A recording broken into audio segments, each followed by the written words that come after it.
Everyone, সবাইকে good morning. বলো, আমি তো উঠে গেছি সেই ভোরবেলায় 4:30-র সময়। তোমরা সবাই কখন উঠেছো? আমার মাকে তখন থেকে ডিস্টার্ব করছি। দেখো আমি দুধু তুলেছি, সব দুধু পাশ দিয়ে পড়ে গেছে, দেখো মুখে লেগে রয়েছে। আর এখন ঘুমাচ্ছিও না, দুষ্টু করছি আমি। হ্যাঁ, বলে দাও সবাইকে, বলো দুষ্টু করছি আমি। মায়ের কোলে উঠে বসে থাকবো, সেটাও আমার আবদার করছি। সকালবেলায় যে মাকে চা খেতে দিচ্ছি না, বলছি আমাকে কোলে নাও, আমাকে কোলে নাও, এরকম ডিস্টার্ব করছি। বলে দাও, চুপ করে শুনছো কেন?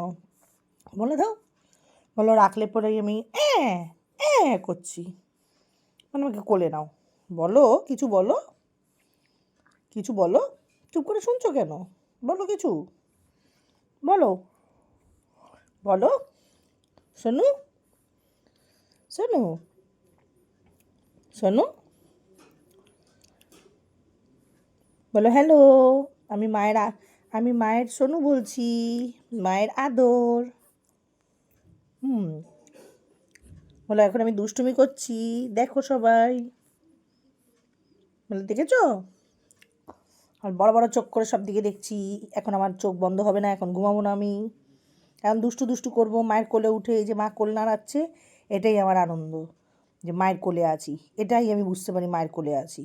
একটু প্যাঁ করে উঠলে মা কোলটা নাড়িয়ে দেয়, তখনই বুঝতে পারি আমি মায়ের কোলে আছি।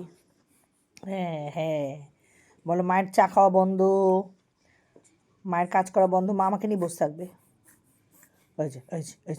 দুষ্টু সব সরিয়ে দিচ্ছি। হ্যাঁ, এই যে আমি পা হাত পায়ে কিছু রাখছি না, আমার গরম লাগছে বড্ড। হ্যাঁ হ্যাঁ, আচ্ছা, নাড়িয়ে দিচ্ছি, নাড়িয়ে দিচ্ছি পাটা। এই যে পা নাড়িয়ে দিলেই তো বুঝতে পারবে তুমি মায়ের কাছে আছো। বলো টাটা। নাড়িয়ে দিয়েছি, নাড়িয়ে দিয়েছি।